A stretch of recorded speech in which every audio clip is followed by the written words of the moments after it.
Okay, let's continue. Ayan, mabilis na lang tayo, mga 20 minutes and we're done. Okay, so yun, ito tong topic natin. I repeat, it says here, therefore, you need someone and someone needs you. So we need each other. If you think that after being saved and forgiven, you can stay at home and remain good until the day you die, you are wrong. Okay, so hindi ka nakadesign na mag-isa. Hindi ka nakadesign na mamuhay mag-isa. You need to have a partner. You need to have a life group in order na patuloy tayo mag-grow. And ito, being saved and forgiven means being part of a strong church who loves God. Ayan. So, dito banda, kumbaga, ano no, we need a congregation. Okay? Who love God, who loves the Bible, loves prayer, and whose business is to win souls and make disciples of Christ. So, ito yung isa sa mga ginagawa natin dito, why nagpapatuloy tayo kasi nga, we want you guys, ano, na talagang makakonect tayo sa Lord. Magkaroon tayo ng relationship sa Kanya. Ayan. And then, yun nga, when we say church, it's not just a temple. Actually, sa Bible, when we say church, tayo yun. Okay, tayo yun. Madaming mga symbolism kung anong ibig sabihin ng church. It's a gathering of people, or pwede rin yung temple, tayo, or it's a body of Christ. So yan po ang ibig sabihin ng church. It doesn't mean talagang building siya. Okay? Are we good for that? And if you want to learn about that in the deeper way, so pwede tayo mag-discuss regarding that. Okay? And Dr. Ray Otland, pastor of Tinisa, sabi na dito, elaborated this by saying that a Christian who is not committed to a group of other believers for praying, sharing, and serving, so that he is known as he knows others, is not an obedient Christian. Ayan. So kung kayo po ay Kristiyano na or Christian na, kinakailangan meron kang group wherein we are sharing each other. We pray for each other. Ayan, we are serving each other. So ganun po siya. He is not in the will of God. However, vocal he may be in his theology, but is not obeying the Lord. So ayan, so according to him, we are not obeying God if wala kang congregation or something, hindi ka belong sa isang life group. Ayan. Kasi nga ang purpose niyan, we are serving each other. Ito yun, no? Na nakalagay dito. You need someone and someone needs you. Merong binigay si God na talent mo, meron siyang binigay sa akin, and we need that talent so that mag-serve tayo sa bawat isa. May mga ideas ako, may mga alam ako na hindi niyo alam, na yung mga ideas na yun yung isi-share ko sa inyo. Yun yung isi-share natin sa bawat isa. Same sa inyo, may mga talent kayo, may mga skills, may binigay si God sa iyo na kailangan namin. Na yung skills na yan, yung talent na yan, ay hindi siya nakadesign for you, for your family, but for each other. Okay, so yun po ang church, yun po ang life group. Ayan. And let's continue yun. Dalawang ano na lang, mabilis tayo, no? As Christian, we must be committed to grow, okay? Or we must be committed to a group of other believers for fellowship and service. There he pours out his life with other believers where they grow together. Ayan, so here, ayun nga, nagtutulungan tayo so that mag-grow tayo. Okay? We can learn from each other insights and testimonies, ayan, and pray for each other's needs and struggles. Ayan, so guys, ang ginagawa natin dito, binubuo natin yung isang family. Okay? We are not just a partner. Okay? Kahit hindi man tayo magka-business partner, so ang goal natin dito ay magtulungan. Okay? So yan po ang life group. If this continues, then he become mature and useful in the service of God, a sign that he is truly following Christ. Okay? So yun. What is life group in a church? So ito yun. A life group is a small group of people who meets once a week. Ayan, ito yung ginagawa natin. On a specific time and place, pwede tayo magkita kung nandito lang kayo sa Manila. Ayan. To strengthen and encourage one another with the word of God and prayer. So, yan po ang life group, ano. So, naka-design siya for each one of us na ma-strengthen. And naka-design siya para mag-encourage tayo sa bawat isa. At ito po ang ginagawa natin. At church, on the other hand, is a large celebration wherein all the life groups gather to worship God and receive His word. And that's why meron tinatawag na Sunday service, so that nandun tayo para mag-worship together, mag-serve together. Ayan, we are a family. We are not just a congregation.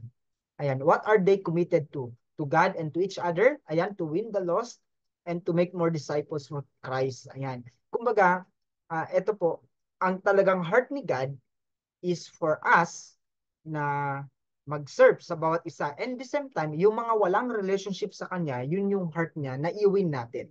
Ang heart ni God is yung mga wala sa Kanya, walang relasyon sa Kanya, sira yung buhay nila, wala silang pag-asa, ay, they lost their hope, and gusto ni God, ikaw at ako, yung gagamitin niya para mapabalik sa Kanya. Napansin niyo po, pag wala kayo kay Christ o wala kayo sa Lord, pag may problema, parang wala nang bukas.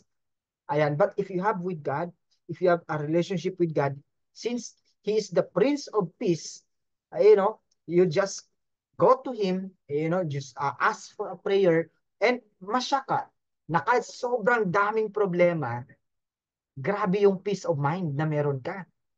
Ako, ilang beses ako, grabe yung problema. Super dami talaga. Parang hindi talaga kaya ng human effort. Hindi mo maintindihan kung bakit sobrang laki itong problem. But, the good thing, when you go to God, when you go to Christ, you just pray.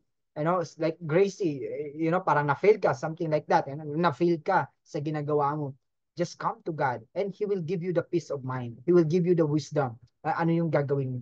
Ganun po ang gusto ni God. That's why He says here, He loves to win the lost. Yung mga nawalang relasyon sa Kanya, yung mga tao na nawala, yung connection sa Kanya, gusto niya, ikaw at ako ay gagamitin niya. That's why, ito, itong ginagawa natin, it's a life group. And here, magtulungan tayo na yung mga walang relasyon sa Lord, tutulungan natin na magkaroon sila through us. Okay, so yan po ang ating purpose dito. And then also to make more disciples for Jesus. When we say disciple, yan po ay student. Make them as student. Okay? Make them as a follower of Christ. We make them na sila ay mag-believe kay Christ, magsunod sa Kanya. Okay? So, dito po sa ginagawa natin, we are not doing this for you to follow me. Okay? Naka-design ito for you na mas makilala si Christ at magsunod sa Kanya. Are we good for that? Paki-type yes if naintindihan siya. Ayan. So, okay lang po ba? Paki-type yes if clear. Ayun, no? Thank you. Ayan, Sir Jonathan. So, yun. Naka-design siya. Itong ginagawa natin para tayo po ay maging active sa pagsunod kay Christ. Ayan. Let's continue. Ayan. And then another one, why is the life group in church very important? Ito yun. The first, you need a family. Or in short, when we say life group in church, it's a family. Naka-design siya as family. Okay? After knowing and accepting Christ in your life, you need immediately became a part of God's family. Everyone needs a family that will love, nurture, and give him throughout his life. So, do you? Do you need a spiritual family that will love, care, and guide you in your life with the Lord? Ayan. So, that's why ito yung pinapractice natin dito. Kung napansin nyo rin, bawat isa rin sa inyo, except si Sir Joey, no, hindi pa tayo nakapag-ano Sir Joey, no? About si Gracie, Miss Lenny, Sir Jonathan, so nakapag-usap na tayo and then we pray for each other. And Sir Joey, yan na po yung gagawin natin this week. We will make our schedule. Ayan, mag-pray lang tayo, no? Ayan, so kumbaga coaching yun. And also sa mga kaiba, sa inyo rin, sa Gracie, so we make time, kahit mga 10 to 15 minutes lang and then we're done. Ayan, ang gagawin lang natin, we just pray for each other, mag-i-encourage tayo. At ito po yung church, ito po yung life group, ito yung design niya. That's why I love this. Ayan, kung kayo po ba ay, mas naintindihan nyo ano yung ibig sabihin, bakit natin ginagawa itong ginagawa natin. Paki-type 111 kung ngayon na mas naintindihan nyo yun na siya. Okay, so yun, pinaparamdam natin dito that we are designed as family. Hindi po tayo magkaiba. Si Gracie nasa Pulumulok or South Cotabato, si Miss Lenny. Saan nga yan, Miss Lenny? Yan, si Sir Jonathan dito banda sa iba ring bansa. Sir Joey nasa abroad yan. But we are family. Naka-design tayo as family. Ayan. And then yun, ito yung number 2, you need encouragement. So, naka-design yung life group, naka-design yung church to encourage each one of us. Ayan, to grow spiritually, you need someone to encourage you. And someone needs your encouragement as well. So in short, Sir Jonathan, hindi lang ikaw yung nangangailangan ng encouragement. We need also your testimonials. We need your story na makapag-encourage sa amin. Kaya nga, di ba? When we say life group, we serve each other. Ayan. In Hebrews, it says here, okay, we must also consider how to encourage each other to show love and to do good things. Yan po. People who became successful in life were products of encouragement. Di ba? Ang ganda. Ayan o. Sabi dito, people who became successful in life were products of encouragement. People around them were not afraid to tap their shoulders once in a while. Okay? Pag may mga kakilala kayo, may mga problema. So Jonathan, di ba, madami kang mga tauhan. You know, nararamdaman mo yan pag may problema sila. Just tap his shoulder, kaya mo yan. Laban lang. Like kanina, actually medyo na-down ako kanina, and then one of my mentor, talagang ano lang, ano niya lang ako, in just my shoulder. Kaya mo yan, tuloy-tuloy lang. And I just felt something. I just felt the encouragement within me. Kaya nagpapatuloy ako. And the good thing, kanina, Miss Lenny, meron tayong bagong partner. Ayan, business partner ulit. 'Di ba? Mamaya mag-talk tayo. And Sir Joey, ayan. So, ano 'yon, magiging ka-team niyo 'yon. Ayan. Let's continue. So here, okay, if you want to become successful, you need someone who encourage you. You need a family, you need a life group. God designed life groups and church to encourage people like you to grow, remain, and excel in your walk with Jesus. Ayan. So that's why I really ask your support na tulungan po natin itong ginagawa natin. And we invite people, lalo na yung mga walang direction, wala nang hope sa buhay. Ay, yung buhay nila na parang ang hirap, they need Jesus. And ang ini-introduce natin sa kanila is yung Panginoon. Ayan, yung Panginoong Jesus. Alright? Ayan. And then ito yung pangatlo, you need accountability. Okay, iron sharpens iron.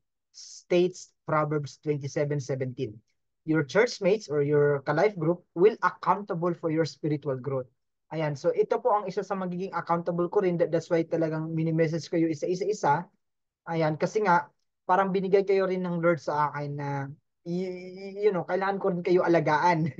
Parang ganun yung style, ano, kumbaga kailangan ko rin kayo i-follow up.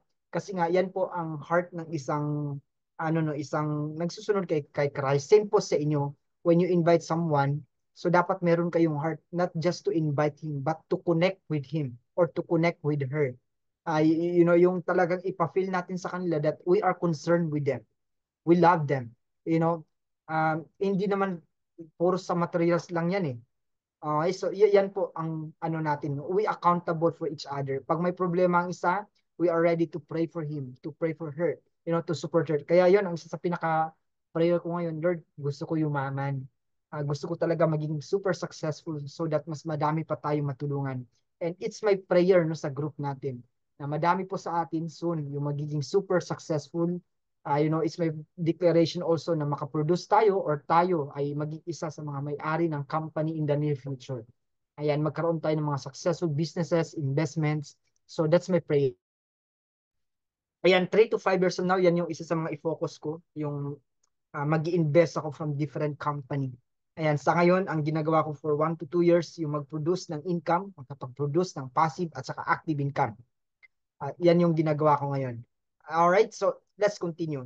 Accountability is very important. It is for your safety. You can easily detect the works and plans of the enemy if a life group is accountable to you and you are to them. And there, you can share your weakness and be strengthened. You have nothing to hide. Okay? Wala dapat tayong ikakahiya dito. We are open. Okay? We are vulnerable. Okay? You are now, okay, an open book ready to read.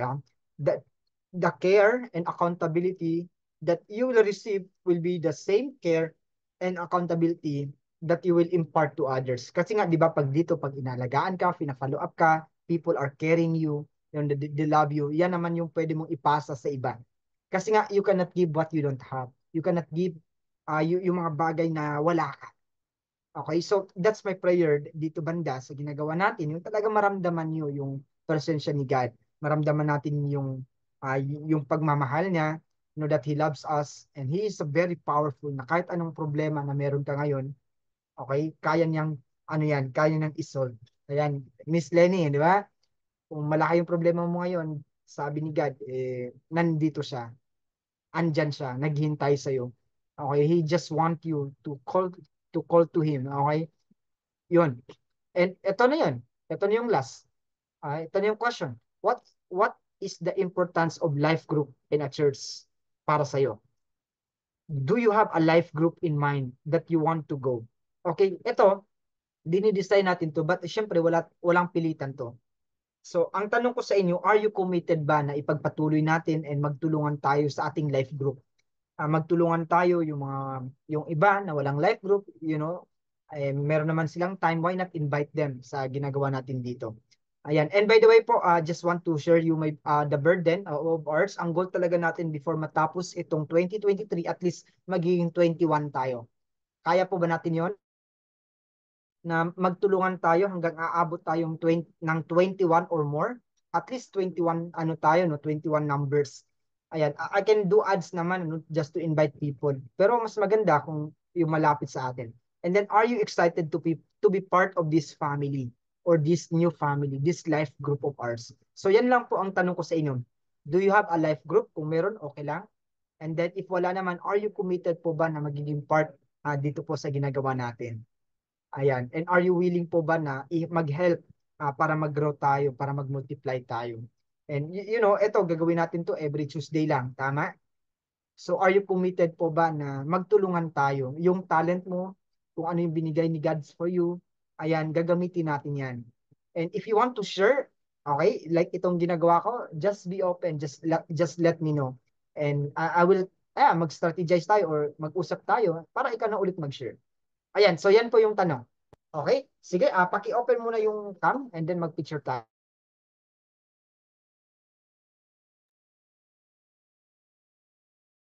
Alright, sige, sige. Open yung cam. Yung iba busy ata. Alright? 1, 1, 2, the count of 5. Ayan o. 1, 2, 3, 4, and alright, ayan. Huwag niyo muna, huwag niyo muna i-close yung mic niyo. Ano lang, 1 minute lang. Ayan. Patapos naman tayo. Sir Jonathan, ano yung masabi mo doon? Coach, good evening sa lahat. Yeah. Yun, so importante talaga may life group kasi support group yung pag kumbaga, pag nawawala tayo sa landas, meron tayong natatakbuhan kaagad. Nag-i-encourage sa isa't isa para isang direction, isang goal, 'di ba? Nagtutulungan. Ayun, so maganda yung may ganito, may life group. At least ngayon, Thank you, thank mas you. naging clear, right? Yes, yes. Alright, ayan. Thank you. So, are you committed naman itong ginagawa natin and are you willing to help para mas mag-grow tayo, mag-multiply? Yes, oo naman, coach. Siyempre, gusto nating mas marami pang makarinig, makasagap ng magandang balita mula sa Diyos. Di ba? Alright, ayan. Thank you so Yes, much, oo. Sir Jonathan. Tayo. Committed tayo dyan. Ayan, Gracie, 1 minute.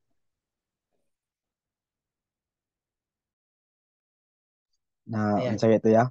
Ano yung natutunan mo ngayon? For you, ano yung parang na-struck for you? Ayan. Dapat pala Tagalog eh. Sorry, Yeah, sorry. Siyempre, ang natutunan ko is sobrang kailangan talaga natin kasi teka. Kasi minsan pag nada-down tayo, wala tayong masasabihan. Tsaka dun na din magsisimula yung pag natin sa landas, tama yung sinabi ni Sir Jonathan. So, sa life group, kailangan din talaga natin makausap para may mag-encourage sa atin. Yun niya. Yan, alright, thank you. So, are you willing naman talaga na magpatuloy? Kung ano matutulong ko ya. Alright, amen. Pero, ayun, tanong, are you willing to continue itong ginagawa natin? Apa ya. Thank you. Ayan, si Sir Joey. Ano, Sir Joey? Thank you, Gracie. Sir Joey po ba? Ay, nasa work ata siya.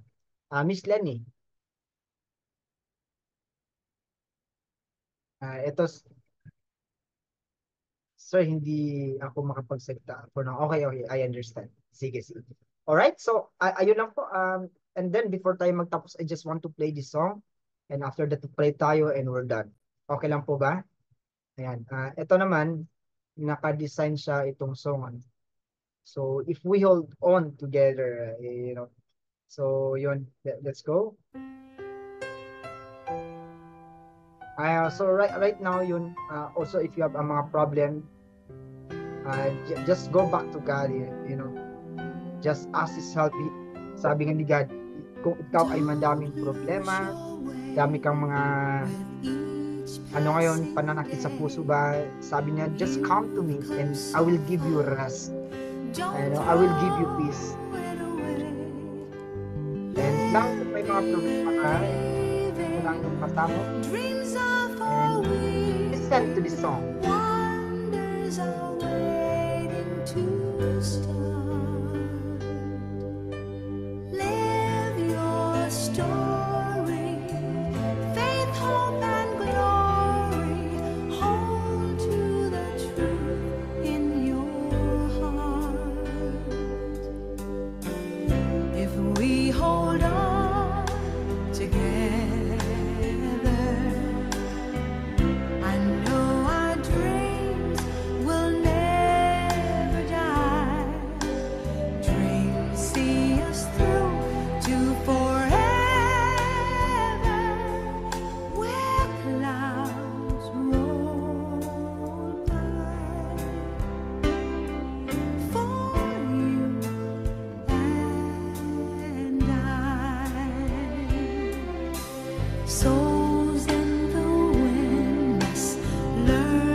Let's pray.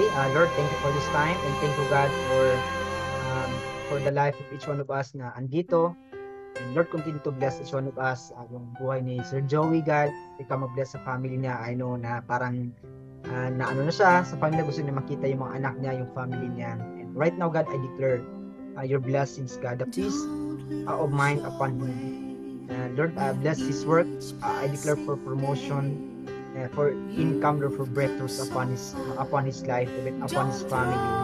And si Miss Lenny, ikaw mag-bless sa kanya. Madami siyang ngayon problema, but I believe nothing's impossible for you. I speak healing, I speak blessing, and I speak, Lord, answer to her challenges right now. I declare peace of mind, Lord. I declare wisdom, and I declare, Lord, na ikaw mag-bless sa kanya, yung sa family niya, sa anak niya, God, I declare na ikaw mag-bless. Yes, nothing is impossible for you, Lord. This is the time, Miss Lenny, na iparamdam ni God kung gaano siya ka-powerful for you. And I declare na makilala mo siya, kilalanin mo siya. He's a great God. Lord, thank you so much. Thank you for peace of mind for her. And Lord, kay Sir Jonathan also continue to bless her life, his life, bless his family, bless his leadership skills, God. The business na dinidesire niya sa real estate, Lord, I declare na ikaw mag-bless sa kanya. I declare for business partners, Lord, clients, Lord, prospects, and the skills, creativity, Lord, leadership skills, yes, investments, Lord, right connection, divine connection upon him. And Lord, bless his family. Use his life, God, for your glory. Thank you, God. And then for Gracie, I declare God favor from his classmates, favor from his co-teachers, God, ang mga teachers, Lord. And then for his family, I speak blessings. I speak financial breakthrough upon his life and a bright future, God, upon his life. And use me also, God, bless you po ang bawat isa sa amin. Thank you, God, for everything. Lord, bless us. Make us more successful, more than before, more than our expectation. Bless our hands, Lord. Bless our plans. Bless our desire. Bless our future, God. And use us, God, for your glory. Thank you, God, for everything. Thank you for answering a prayer. Thank you for healing. In the name of Jesus Christ, our Lord and Savior. Amen. And amen. Ayan. Thank you po sa lahat. See you again next week. Okay, Tuesday. Alright, so maganda po ang ating topic next week. Ano? It's all about ano yun. Ito, hanapin ko muna. Ayan. So, ang next topic natin, yung kahalagan to share, yung kumbaga, why we need to share yung mga natutunan natin or itong ginagawa natin. So, ayan po ang ating topic by next Tuesday.